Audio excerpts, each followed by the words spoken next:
Columbia Network takes pride in presenting Orson Welles and the Mercury Theatre on the air in the fourth broadcast of a unique new series dramatizing famous narratives by great authors. This is the first time that a complete theatrical producing company has been brought to radio, and the Columbia Network again welcomes Mr. Welles and his associates to its own stations and to the stations of the Canadian Broadcasting Corporation, coast to coast. Every week, Orson Welles invites our listeners to suggest their favorite titles. And tonight, the Mercury Theatre on the Air presents 39 Steps by John Buchan, with Orson Welles as Richard Hannay and Marmaduke Joffrey. Here is Orson Welles. Good evening, ladies and gentlemen. I cannot divulge the full name of the author of the 39 Steps. 7 university degrees and a title make him a gentleman and a scholar, and also practically unpronounceable. But I think you'd like to know, if you didn't, that it is the present Governor General of the Dominion of Canada and first Baron of Tweedsmuir who perpetrated this tall and shamelessly exciting spy story about high doings in Scotland. Lord Tweedsmuir, who in private life is a publisher, is himself very properly a Scotsman who regards the sensational diversity of his responsibilities with the special calm of his nation.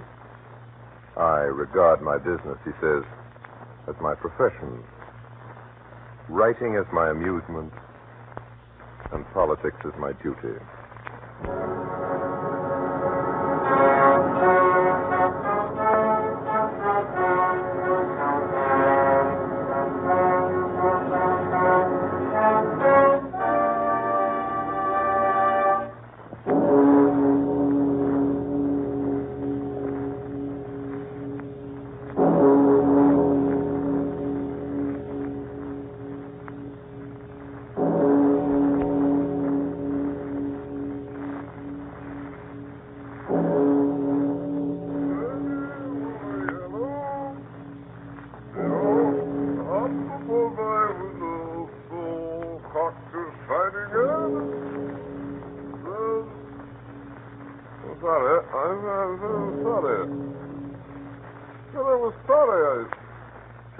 Can't do more than that. Excuse me, I was a bit boiled. Just one bottle too many. Just one bottle. What's your name? I say, old fellow. What's your name? All right. Stand there in the street and don't outside. I never saw you before in my life. Betty with a yellow bill hops upon my window, so good night. I say good night, old fella. Hey, you're the bowler. You're the bowler hat. Good night. Got this shining head and said, oh, the door's open. Hannay, Richard Hannay. To see. Richard Hannay, to see. Richard Hannay, to see. To see. Richard Hannay, wake up. Wake up, it's Marmaduke. Good old Marmaduke. Marmaduke the early worm. Wake up. Going to Scotland. Remember, the shooting. Good old shooting. Sorry, fishing. Good old fishing. I can early start. I say, Hannay.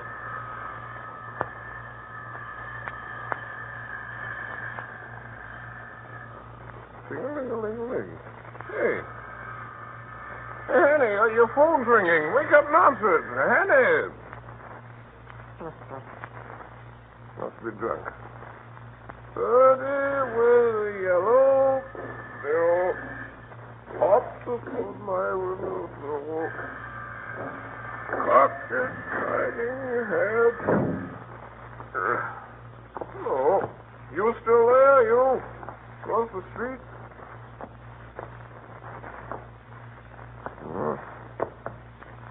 You're a stranger.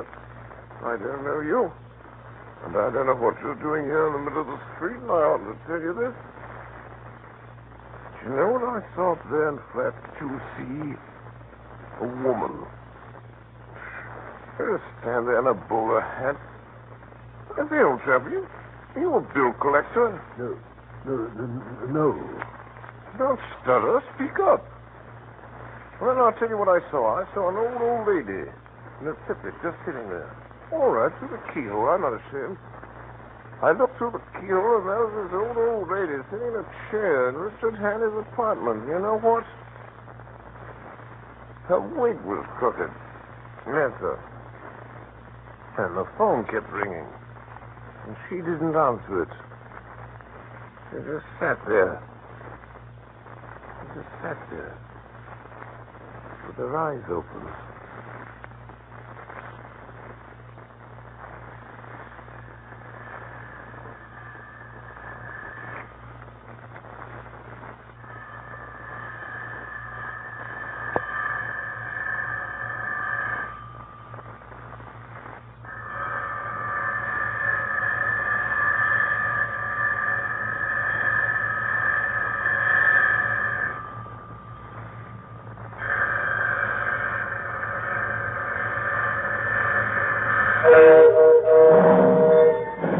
Stop Express. I'm sorry, sir. Your list is just putting out. You won't make it, sir. Hey, ticket! Ticket! Hey, ticket, sir!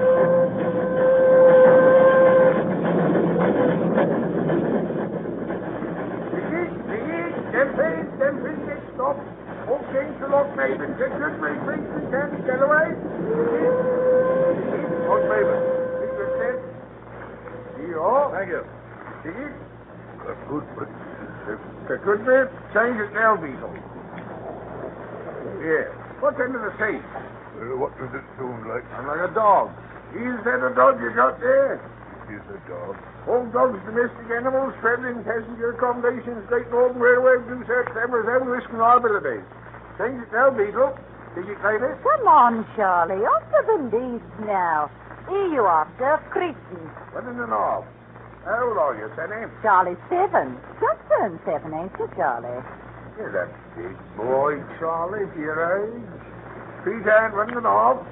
Did it? Thank you. They do sprout up, don't they? Mind the lollipop now, Charlie. Did it? I'm sorry. I haven't got one. Here now. What is this? Sorry, I didn't have time. I had to run to make it. Oh, what's it? Where to? Where to? Newton Stewart. 8 and 14. Here you are. 8 and 14 out of 10 and 6 penalty for begging to ticket while in France. All right, Charles, sir. Thank you. Here, stow it, Joe. I can't see why passengers have to put up with that sort of thing. And the leash now, mind, or out he goes. Ticket? Now then, Charlie. Now then. Don't give your lollipop to the doggy. Trains are overcrowded as it is without bringing in a lot of smelly brutes, I must say. Excuse me, sir, while I open the window. Very well. Some people are never satisfied.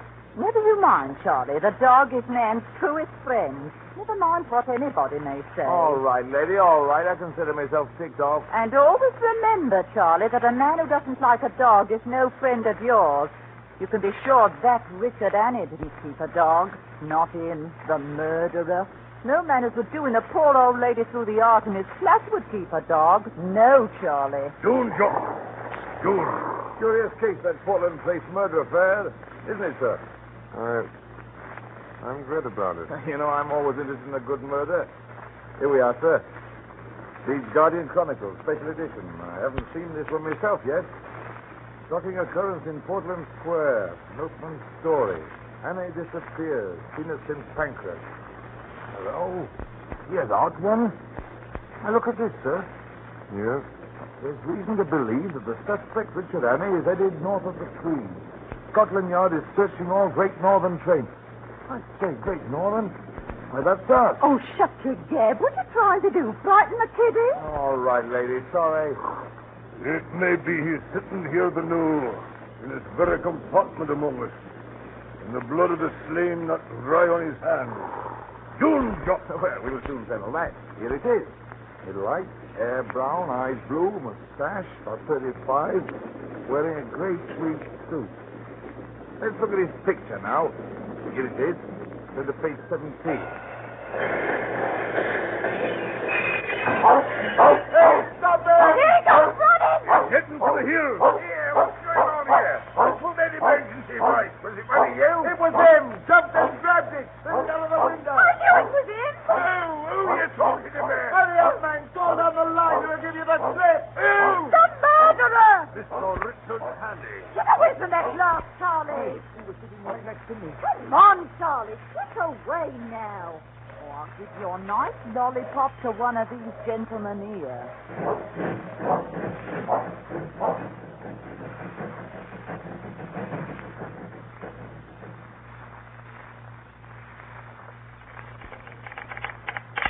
What's all roads, Richard Hannay, wanted for Portland Place murder. Reported in stolen car. Large green Daimler speeding south.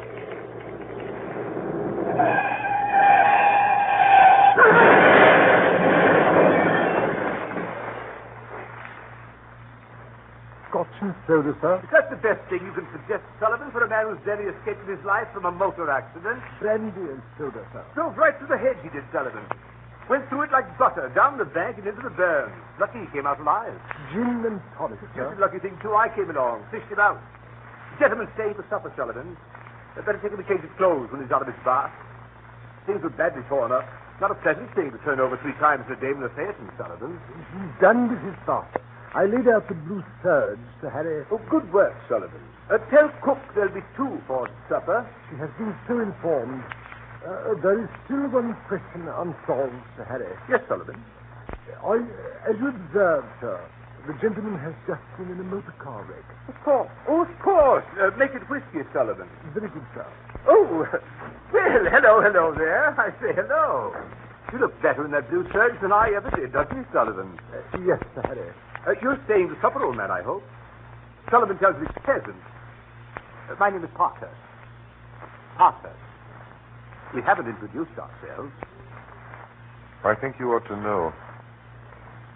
You have in your house the man who is wanted for the Portland Place murder. What's that? My name is Richard Hannay. Sullivan? Yes, sir. Your duty is to send for the police and give me up. I don't think I'll get very far. There'll be an accident, and I'll have a knife in my ribs an hour or so after sunset. Nevertheless, it's your duty as a law-abiding citizen. Why, don't look like a murderer to me. Does he, Sullivan? No, Sir Harry. I'm not. The fact is that 3 days ago, a man was found dead in my flat. Oh, I say, old fellow. Sullivan, Yes, sir. Mr. Haney says a man was found dead in his flat. Murdered, Mr. Harry. Murdered. The Portland Place murder, Sir Harry. Yes, Sullivan. A man, Mr. Haney? The victim of the Portland Place murder, Sir Harry, was a woman. It was a man. Oh, now look here, old fellow. The press, Sir Harry, is very clear on this one point. The victim was a woman. An old woman, wasn't it, Sullivan? It was, sir. An old woman. The body that was found in my flat on Tuesday morning. The body of a man named Nathan Skoda. Sullivan. Yes, Sir Harry. The whiskey, Sullivan. Very good, sir. And Sullivan, Yes, Sir Harry. bring 2 glasses. Well, here it is. Here's the whole story. My name is Richard Hannay. I was a mining engineer in Rhodesia and Bulawayo. I made my pile and came back to England 3 weeks ago. Well, last Monday night I got back to my flat about 10 o'clock. I live in a new block behind Portland Place. There's a porter in the building who leaves around 9. As I came up the stairs, I heard my phone ringing. Hello? Hello? Hello? Hello? That call's for me. What in heaven's name? Close the door. You locked? Yes? I'm very sorry. Great liberty, I know. Breaking in this way, but I need help worse than any man ever needed it. Can I count on you? It depends. You see, I have an idea. By this time tomorrow, I shall be dead. That's what he told me the minute he got in the door. The little man was scared stiff. I could see that. He carried a parcel under his arm, a brown paper parcel, and there was a trickle of blood on his left hand from a fresh cut across the knuckles. There's going to be a war. Now, wait a minute. That's what he told me. A war. And this war is going to come as a great surprise to Britain. Somebody's going to be murdered. He told me this Thursday, remember, Thursday night. In London, a fellow called Carolitis. Nothing on earth can save him. But that's just a beginning. According to what this fellow told me, Carolitis isn't important, not in himself. It's what comes after he's dead. On July 15th, the chief of the French General Staff will be in London. On that day, the British Admiralty is to give him complete statement of the disposition of the entire British fleet on mobilization. At least I gather it's something like that, something uncommonly important. Now then, on the 15th of July, there will be others in London. I don't know who. He had a name for them. A name of some... He called them the Black Stone.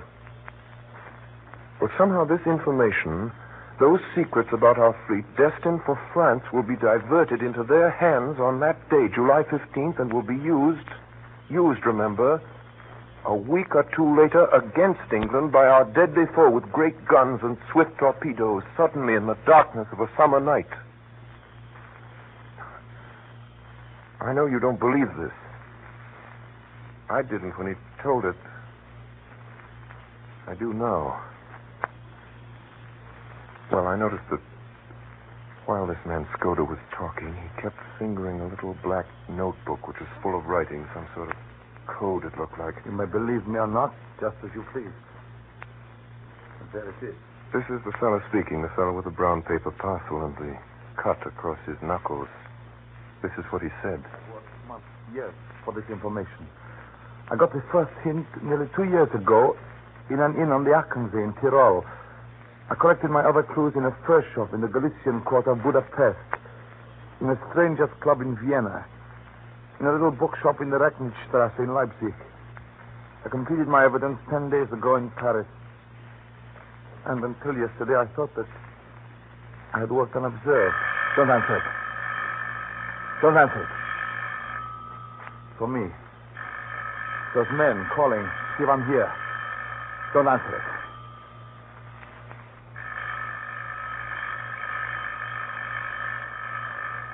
Here. Let me show you something. Will you please turn off the light? Yes? Come to the window. Look. Down there. Well, I looked. For a moment, I saw nothing but the deserted street below. Then I noticed a man in a bowler hat standing in a doorway across the street.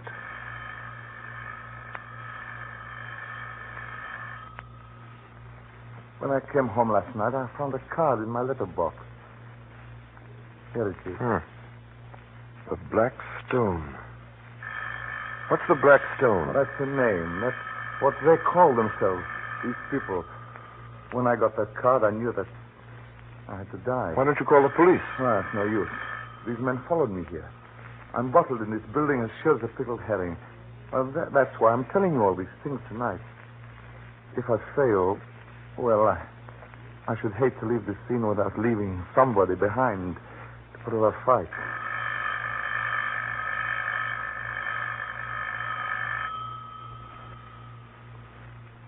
Well, I still didn't know what to make of the little chap, and it was getting late.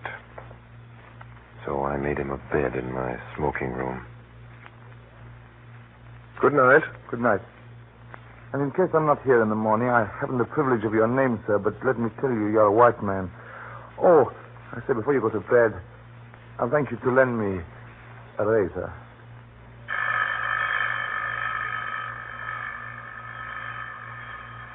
I locked the door of my room.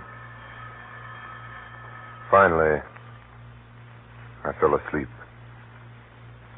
I woke before dawn, couldn't go to bed again. I lit a cigarette and started to read. Then I noticed that the light in the smoking room was still on. I got up, I had a cigarette in my mouth, I remember, and as I pushed open the smoking room door, I saw something that made me drop my cigarette. Bolt upright in a chair by the window sat an old woman with her eyes open. There was a long knife through her heart, which skewered her to the back of the chair. I looked quickly about and called for Skoda. There was no reply. Then I noticed three things. First, the old woman's wig had fallen slightly askew. Second, that the brown paper parcel I'd noticed under Skoda's arm the night before was now lying open and empty on the table. Third, that across the knuckles of the old woman's left hand was a fresh, unhealed cut. From the limpness of the body, I estimated that Skoda had been dead for about 2 hours. I wondered what had happened to the little black book. I searched Skoda's body and found nothing. Then I noticed that the whole flat had been ransacked in the night. The insides of books, drawers, covered even the sideboard in the dining room. I shuttered and bolted every door and window in the flat. Skoda's story was true. The men who knew that he knew what he knew had found him and had made certain of his silence. You see, his disguise had not saved him. I'd be the next to go. But suppose I went out now and called the police. What kind of a story could I tell about Skoda? If I told them the truth, they'd simply laugh at me. I'd be charged with murder. The best I could hope for was jail. And that was just what they wanted for me. An English prison was as good a way of getting rid of me till after July 15th as a knife in my chest. I got out an atlas and looked at a big map of the British Isles. My notion was to get off to some wild district, some open space where my South African experience would be of help to me. Some place where I'd be safe hiding for 6 days until July 15th. I decided Scotland would be best. There was a train from St. Pancras at 7:10. I went to the window and looked out between the shutters. It was beginning to get light. I saw a man standing in the doorway in a bowler hat. Then another man, who seemed to be drunk, came down in evening dress down the street. He walked unsteadily. He caught sight of the man in the bowler hat and went over and spoke to him. Then he crossed the street and came into the house.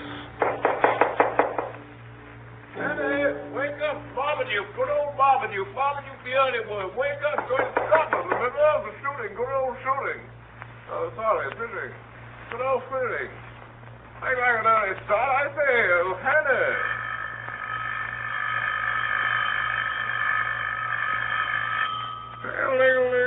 Hey, Hannah. Hannah, your phone's ringing. Wake up and answer it. Hannah.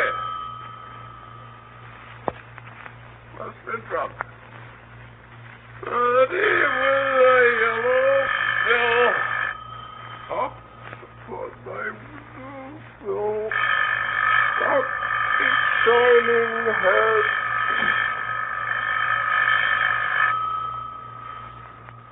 I waited till he'd gone. I put a pipe in my pocket and filled my pouch from the tobacco jar on the table by the fireplace. As I poked into the tobacco, my fingers touched something hard, and I drew out Skoda's little black book. Somehow that seemed a good omen. I went out into the street, past the doorway, past the man in the bowler hat, and at 7:10 I was at St. Pancras Station. Dr. Express? Sorry, sir, you missed it. You're just putting out, sir. You won't make it, sir. Hey, kick it. Hey,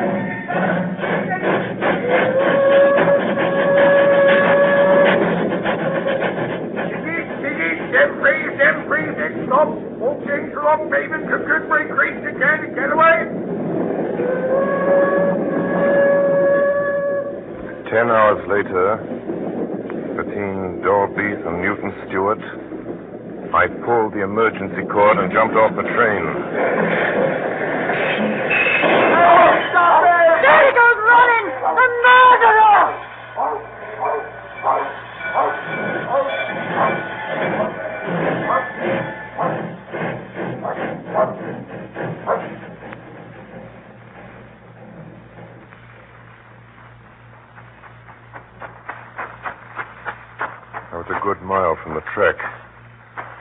before I stopped running. The moor is all around me. You couldn't have found a more peaceful landscape in the world, yet at that moment, for the first time in my life, I felt the terror of the hunted on me. It wasn't the police I was afraid of, but the others who knew that I knew Skoda's secret and dared not let me live. They had killed Skoda in my flat within a few yards of me. Now it was my turn, and I didn't even know what these men looked like.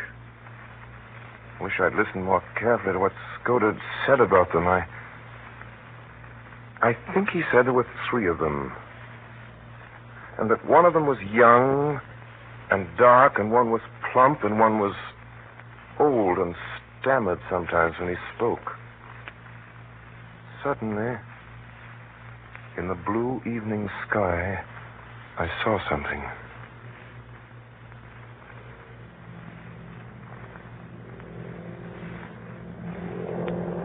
Low down in the south, a monoplane was climbing into the heavens. I was as certain as if I'd been told that that aeroplane was looking for me.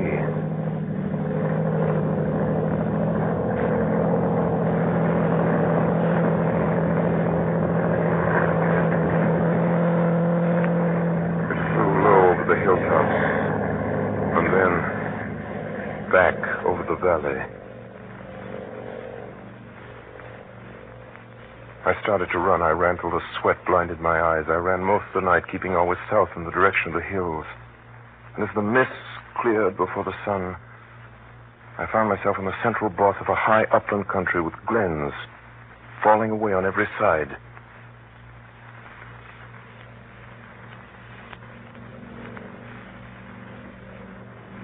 Then I saw the monoplane again, coming up from the east. It was flying high. It circled about me in narrowing circles, the way a hawk wheels before it pounces.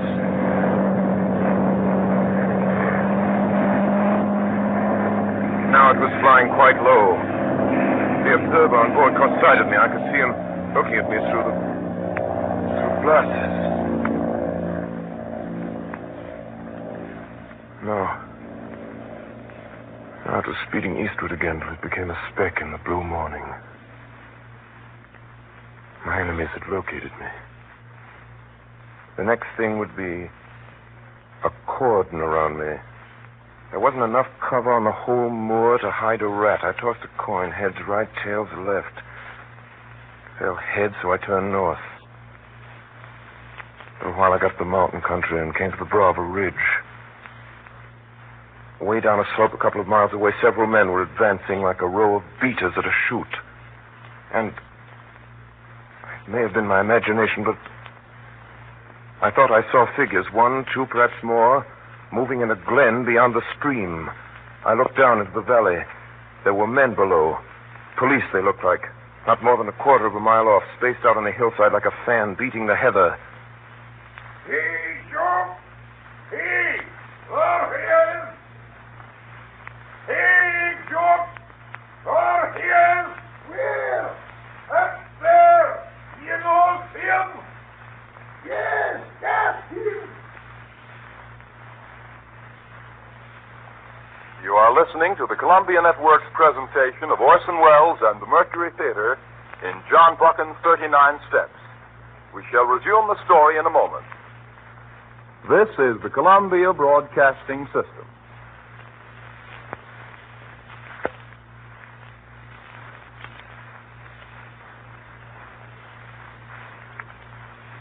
The Columbia Network is presenting 39 Steps by John Buchan. And now the Mercury Theatre resumes the story with Orson Welles as Richard Hannay and Marmaduke Jopley. Hey, look! Look! There he is up there! We were playing hare and hounds, police and I. Soon it began to seem less of a game. The police had evidently called in local herds of gamekeepers. These fellows were hefty men on the native heath. Looking back, I saw that Only 3 were following me. The others had fetched a circuit to cut me off. I crossed a burn and came out on a road which seemed to be kept with some care. A few hundred yards to my left, I saw the chimneys of a house smoking. There was a veranda in front of the house, and through the grass, I saw the face of an elderly gentleman meekly watching me.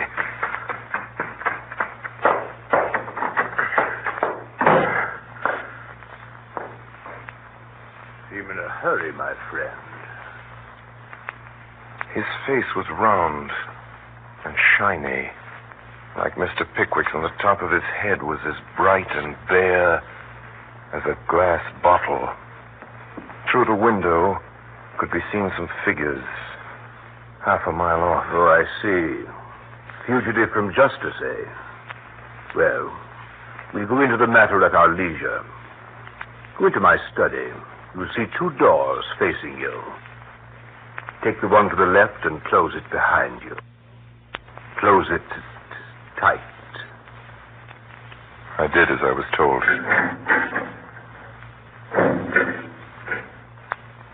I was in a little dark chamber that smelled of chemicals. I wasn't any too happy. There was something about the old gentleman which rather terrified me. He'd been too easy and ready. Almost as if he'd been expecting me, and his eyes had been horribly intelligent. All right. You may come out now. Have they gone? They have gone. I convinced them that you had crossed the hill. I do not choose that the police should come between me and one whom I am delighted to honor. He smiled gently and nodded to the door behind me. I turned and saw 2 manservants who had me covered with pistols. This is a lucky morning for you, Mr. Richard Hannay. Hey, what's going on here? And who are you calling Richard Hannay? My name's Ainsley. So? Oh, but of course you have many names. We won't quarrel about a name, Mr. Hannay. And now I suppose you're going to give me up after all. And a low, dirty trick, I call it. By God, I wish I'd never seen that cursed money.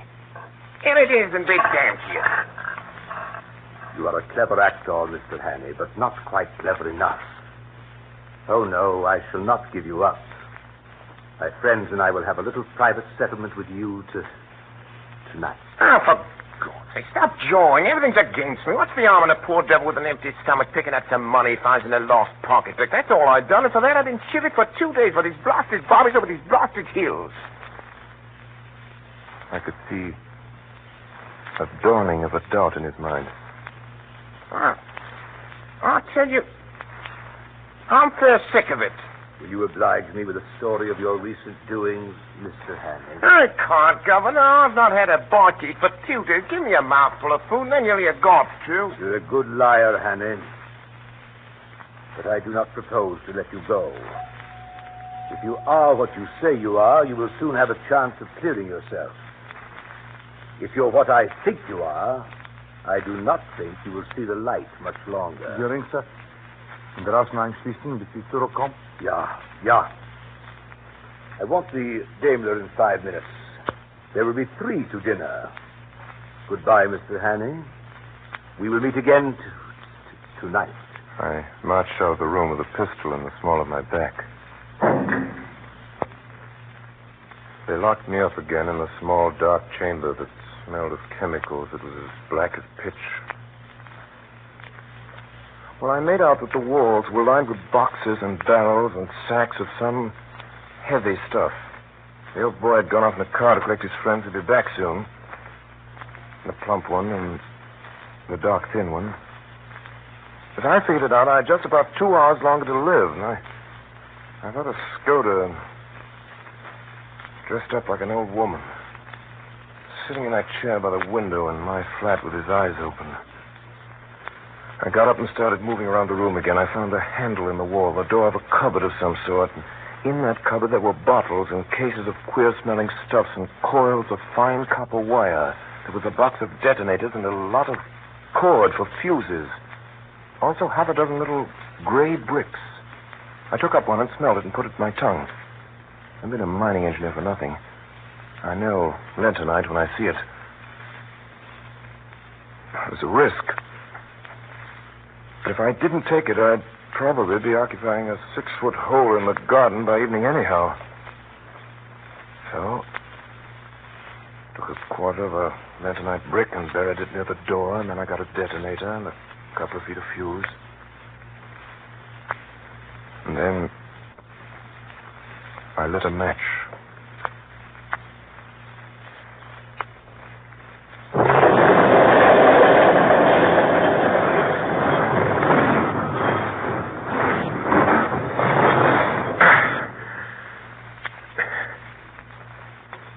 Something had hit my left shoulder. There was a poisonous yellow fog all around me. Somewhere behind me, I felt fresh air. I started to run. I ran. Much later, in a clearing on a hillside, I saw a small stone building with a tower. The door was open. It was dark and cool inside.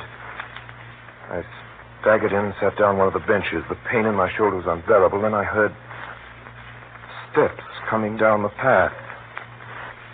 I found a small door in one corner and narrow stairs running up to the tower. I went up. Now, most of the top of this tower was taken up with bells. But there was a small ledge outside just wide enough to lie down on. I heard a man downstairs below me in the tower.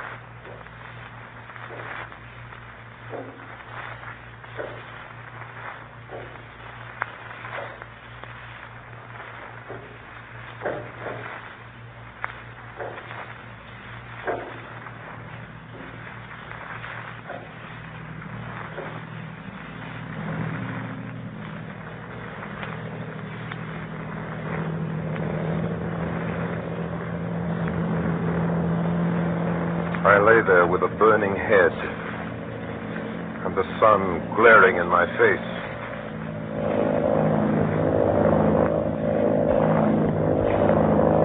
Right above me was the monoplane. They couldn't have missed me lying there on the open ledge. They knew where I was. Soon they'd come back for me. Suddenly, right under me,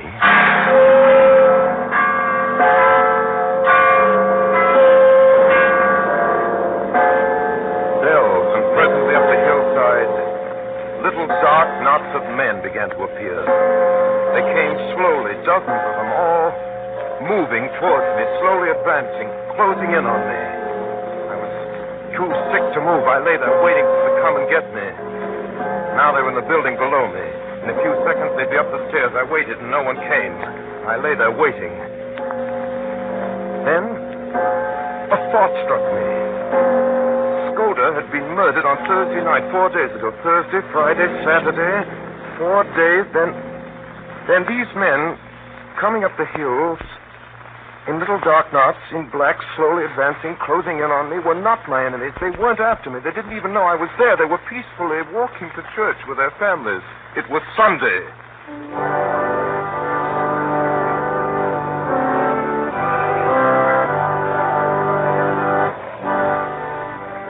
Presently, a large green open Daimler drove up. 3 men got out. My plump friend, the professor, and the dark young man. I could see them looking up at my tower. 2 of them went into the church. The thin man stayed at the car. I waited up there on the ledge. But they didn't come up. They left me there.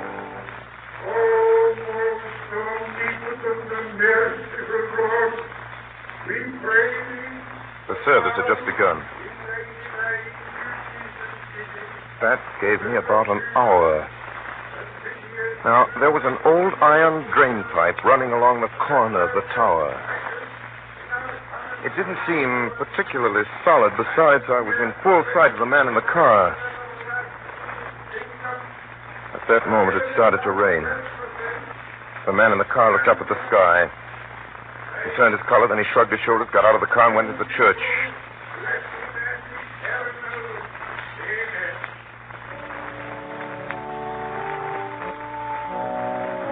I started down the side of the tower.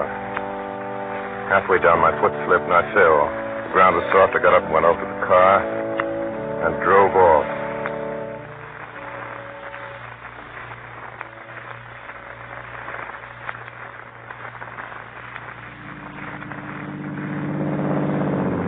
I drove that dame up for all she was worth. It was risky driving with my right arm out of action. But I drove on south, downhill into the valley. The road was full of sharp curves and shiny under my headlights and very slippery.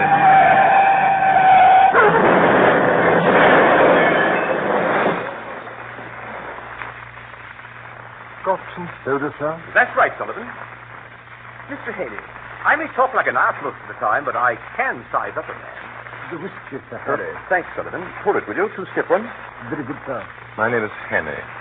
Well, Haney, you're no murderer and you're no fool. And I believe you're speaking the truth. I'm going to back you up. Now, what can I do? I've got to get in touch with the government sometime before July 15th. That's the day after tomorrow. If you can help me. All right, I will. The permanent secretary at the Foreign Office is my cousin and one of the best going. He's down at his cottage in the country, trout fishing. If you start early tomorrow morning, Sullivan. Yes, Sir Have Harry. the station wagon here at 6 in the morning. Yes, sir. And reserve a compartment on the Southern Express. Yes, sir. Oh, and Sullivan, Yes, Sir Harry. send a telegram to Sir Walter. Yes, sir. If a man calls... Henny. Better not use my real name. So right you are. If a man calls, Sullivan, you will think of a name for Mr. Haney? Yes, sir. A short name, sir. Yes, Sullivan. And British, of course. Sir. Oh, yes, Sullivan. You can count on me, sir.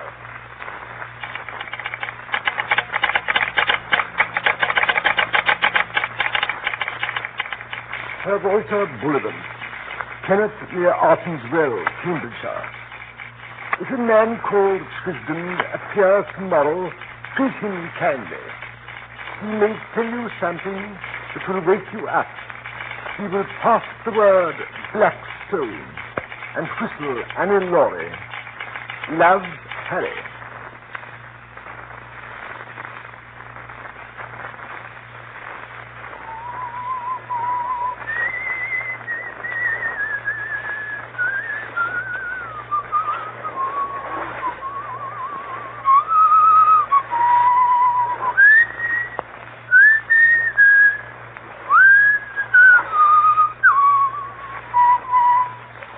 That was a scream, isn't it?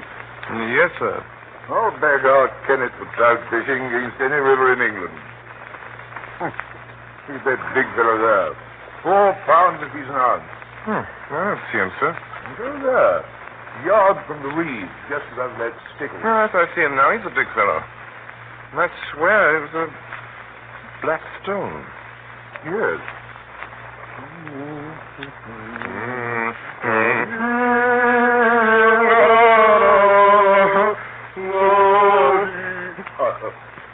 Tristan's name, isn't it? No, I mean to say, yes, sir. A wise conspirator that knows his own name. You're Sir Walter. And? Now then, Mr. Henny. My cousin promised you'd tell me something that would wake me up. I'm ready. Oh, Mr. Henny, before we begin, I think I ought to tell you I got a letter from Skoda this morning. Skoda? Yes. Skoda's been dead a week. It was written on the 8th, the day before he came to you. His letters usually took a week to reach me. They were sent undercover to Spain and then to Newcastle. What did he say? Great deal. Strange fellow, Skoda. He knew more international secrets than any secret service man in Europe. The trouble about him was he liked to play a lone hand. He'd never tell us all he knew. Besides, he was getting romantic. Black stone. Like any novelette. Sir Walter, is Carolitis in London? Yes. Been there for days. In his letter, did Skoda say anything about Premier Carolitis? Premier Carolitis? Skoda said that the 14th of July, today, Carolitis would be murdered. Carolitis murdered? Nonsense. There's no state in Europe, once came out of the way. Virtuous Carolitis is likely to outlive us all. I'm afraid Skoda went off the trail there. Sir Walter? Yes, he spotted it. Telegram, Sir Walter. Just came through from London. Thanks. You excuse me, Mr. Henry? Jeep. Car, right away. Call the Foreign Office. Tell them I'm on my way up. Yes, sir. I apologize to the Shield Scoulder. Carolides was shot dead this evening, a few minutes after 7.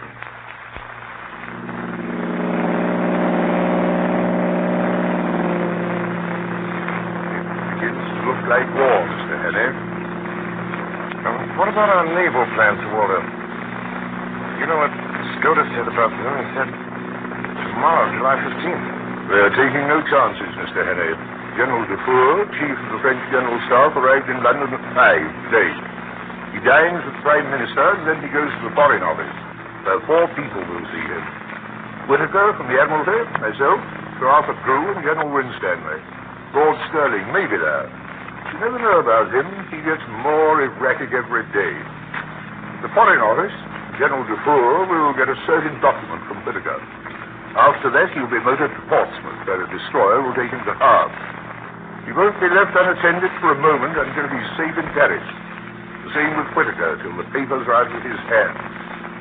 And I don't mind admitting I'm horribly nervous. Sir Walter, if those plans were stolen, could the disposition be changed? We can't make any serious change in those dispositions, Mr. Henney, unless we alter the geography of England.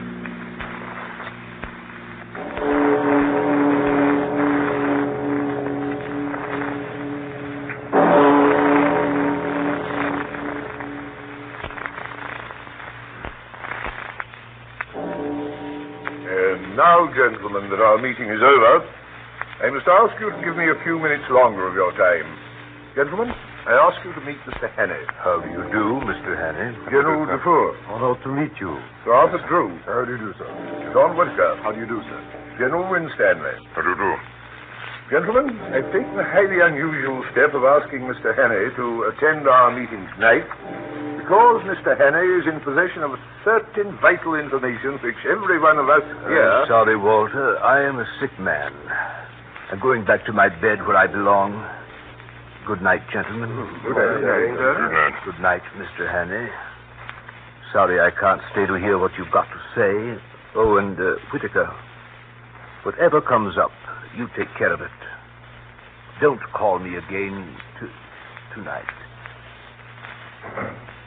Stop that man! Really, I tell you to stop that man. Stop him. Mr. Henney, I think you're forgetting yourself. I beg of you to stop him. If you won't, I will. Too late. Gentlemen, who do you think went through that door a minute ago? Lord Stirling. He did not. It was his living image, but it was not Lord Stirling. Oh, right. Gentlemen, have you ever known Lord Stirling to stammer? Stammer? Henney, have you gone out of your head? I tell you, gentlemen, that man who just went out was not Lord Stirling. It was someone who recognized me. Someone I've seen in the last 3 days. Nonsense. Really, Mr. Henney, I think you have gone out of your head. That remains to be seen. So, Walter, may I call Lord Stirling's house? I'll do it. Hello? If you will say house. Hurry, please. Hello? Yes, hello. This is Walter Bullivant. Will you ask Lord Stirling to call me the minute he gets home? What? What's that? Are you sure? I see. Thanks. Lord Stirling hasn't been out of his bed all day. He went to sleep at 6 and woke up a few minutes ago. Well, then, who was it? The Black Stone. But it's madness. Do you mean to tell me that that man came here and sat beside me for the best part of an hour, and I didn't detect the impostor, my own chief? You were too interested in other things to have the use of your eyes. You took Lord Stirling for granted. If it had been anybody else, you might have looked more closely. The thing that puzzles me is, what good will his visit here do that fellow, the spy fellow? Here are the plans right here on this table. He couldn't carry away several pages of figures and strange names in his head. Yes, he could. The trained spy has a photographic memory. You noticed he said nothing, but went through those papers again and again. Those plans were as lost to us as if he had them in his pocket. Give me the Home Office. Port Division. Have every port watched, every outgoing steamer checked. And we have not a rag of a clue. I wonder. Sir Walter, here's Skoda's little black book. It's in code, except for one sentence scrawled over the last page. Skoda knew where those fellows would hide. He knew when they were going to leave the country. I wonder if in that sentence... What is it? Let's hear it. 39 steps. I counted them. High tide, 10:17 p.m. 39 steps. That is a clue, don't you see? And it was someplace where high tide was at 10:17. There are at least 100 places in England where the tide's high at 10:17 tomorrow. Well, they've gone from the rest. Not they. They have their own secret plans, and they won't be hurried. 39 steps? What does he mean by steps? Dock steps. Then he wouldn't have mentioned their number. It must be a place where there's more than one set of stairs. Home Office, Department of Transportation. Hello, Bullivan speaking. I say, is there any regular steamer leaving for the continent 10:17 p.m.? Look it up. What? You sure? Thanks. There's no regular steamer sailing for the continent at 10:17 p.m. from anywhere. Then it must be a private boat and a little port. That explains why the tide's important. Hello? Give me the Admiral tape. Hello? Walter Bullivan speaking. Hello, Jenkins.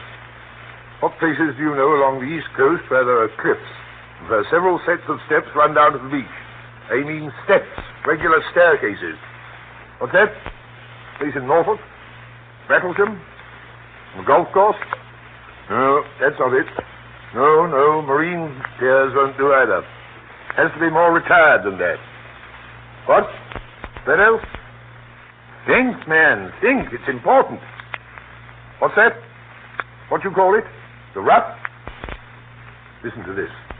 A big chalk headland in Kent, close to Bradgate. Sir Arthur, look up the Admiralty tide table. Bradgate, Kent. Yes. A lot of villas on top of a cliff, and some of the houses have staircases down to a private beach. Hurry, Sir Arthur. Here, listen to this. Bradgate. High tide, July the 15th, 10:17 p.m.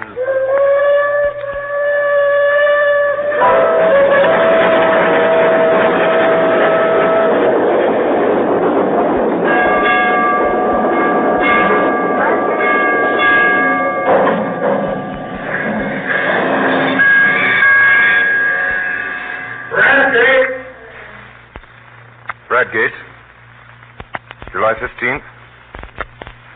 Confidential report. Richard Hannay, Special Agent to Sir Walter Bullivan, Permanent Secretary of the Foreign Office. There is a villa with 39 steps leading down to the sea. Trafalgar Lodge, it's called, sir. Belongs to an old gentleman called Appleton, a retired stockbroker. Well, here's what happened. At about 6 that evening, I saw the yacht, the foreign steam yacht. Came up from the south and dropped anchor pretty well opposite the Ruff. Then, later, our British destroyer came in. At 9:30, I strolled towards Trafalgar Lodge. The Scotland Yard men would be posted around the house by now, but there was no sign of a soul. The house stood as open and public as a charity bazaar. Yes, sir? Does Mr. Appleton live here? Yes, sir. I'd like to see him, please. I'll see if he's in. Will you wait here in the hall, please, sir? I found myself in a neat hall. There were the golf clubs and tennis rackets which you'll find in 10,000 British homes. There was, grandfather clock ticking a barometer and a print of children winning the Grand National. What name shall I say, sir? Hannay. Will you come this way, please, sir? Mr. Hannay. The old man rose to meet me. He was in evening dress. So was the plump one. The third, the dark one, wore a blue serge suit and the colors of some club or school. Mr. Hannay, you wish to see me? One moment, you fellows. I'll join you. Better go to the smoking room, Mr. Hannay. We'll stay here. I think we've met before. I guess you know my business. Maybe, sir, maybe. I haven't a very good memory. I'm afraid you must tell me your errand, for I really don't know it. Well, then, I've come to tell you that the game's up. I have a warrant here for the arrest of you three. Arrest? Really? Arrest? Good Lord, what for? For the murder of Nathan Skoda in London on the 8th day of this month. Why, I've never heard the name before. Good heaven, you must be mad, sir. Where did you come from? Scotland Yard. Why, Don't get flustered, Admiral. It's all a ridiculous mistake. Well, these things happen sometimes. Well, we can easily set it right. I can show that I was out of the country on the 8th, and Bob was down here. You were in London, but of course you can explain what you were doing. Right, Percy. Of course, that's easy enough. The 8th, last Thursday. Why, that was the day after Agatha's wedding. Let me see, what was I doing? I came up in the morning from Woking and lunched at the club with Charlie Simons. Oh, yes, then I dined at the City Hall, I remember. But the punch didn't agree with me. I was seedy next morning. Hang it all, there's the cigar box I brought back from the dinner. Think what Aunt Nellie will say. She always said you'd die of boredom because nothing ever happened to you, and now you've got it thick and strong. Why, that's wonderful. By Jove, yes, just think of it. What a story to tell at the club. Really, Mr. Hannay, I suppose I should be angry to show my innocence, but it's too funny. I almost forgive you the fright you gave me. You looked so glum, I thought I might have been walking in my sleep and killing people like Jack the Ripper.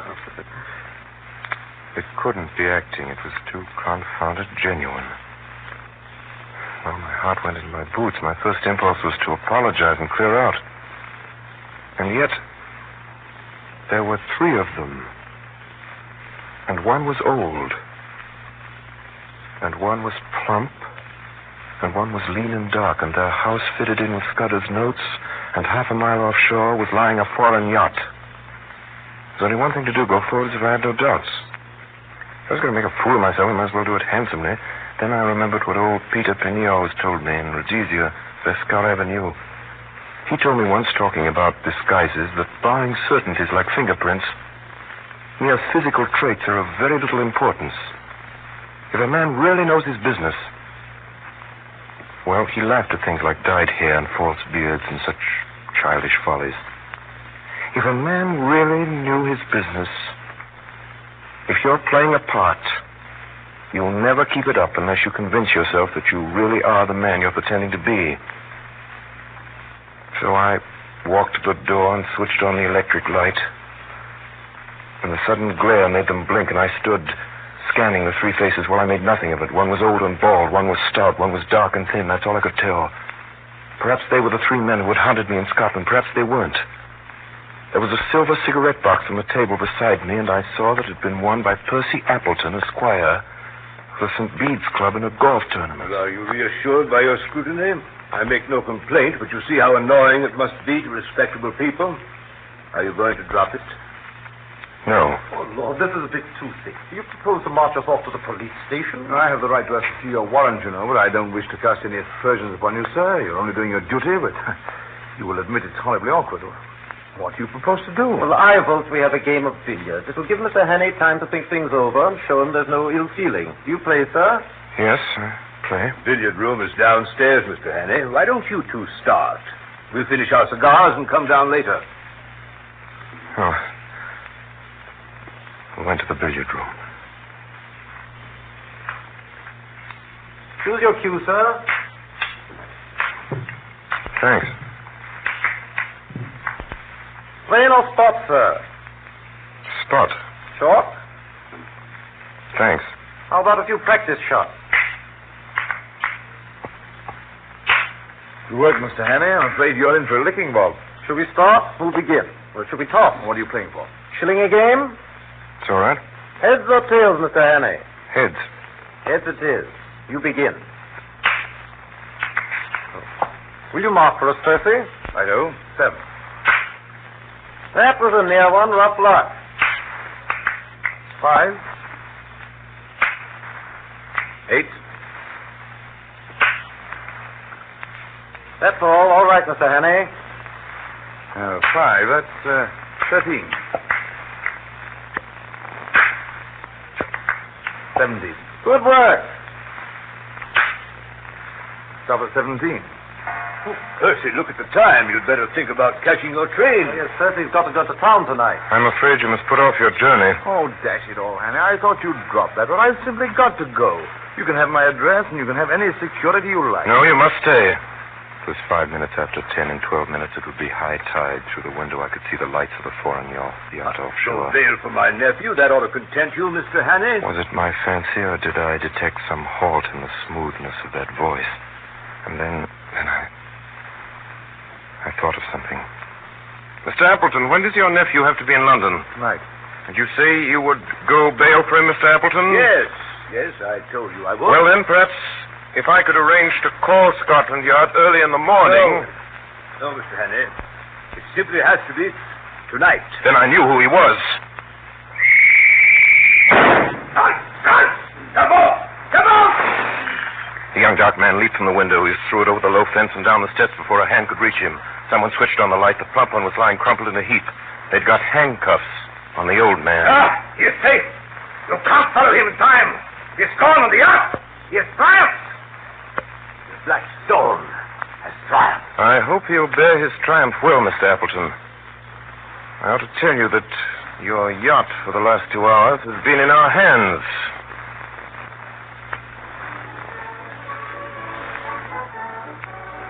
Well, Sir Walter, that's about all there is to it. That's the stories. You asked me to set it down. You know the rest of it better than I do. Skoda was right about the war, right, wasn't he? In about a week, I expected right in the middle of it myself. Because of my Matabidi experience, I got a captain's commission straight off. I joined my division on Thursday at Aldershot, and I understand we'll be moving straight up the front. Still, I'm afraid I had most of my excitement before I put on khaki. Anyway, goodbye, and thanks for everything. It's great sport while it lasted. Yours, very sincerely, Richard Hannay, August 8, 1914.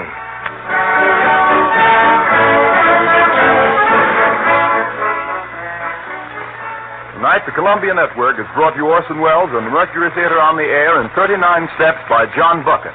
We now present the star and director of these broadcasts, who tonight played Richard Hannay, Orson Welles. Ladies and gentlemen, if you missed Madeleine Carroll in our SAG version of 39 Steps, the young lady in the movie, in common with almost everything else in that movie, was the child of its director's own unparalleled and unpredictable fancy. If you missed anything, you must blame Mr. Alfred Hitchcock. If you were surprised by anything, you must blame us. Well, next week, the Mercury Theatre, by way of an experiment, attempts a radio anthology of short stories. Until then, good night, everybody, goodbye, and see you next week.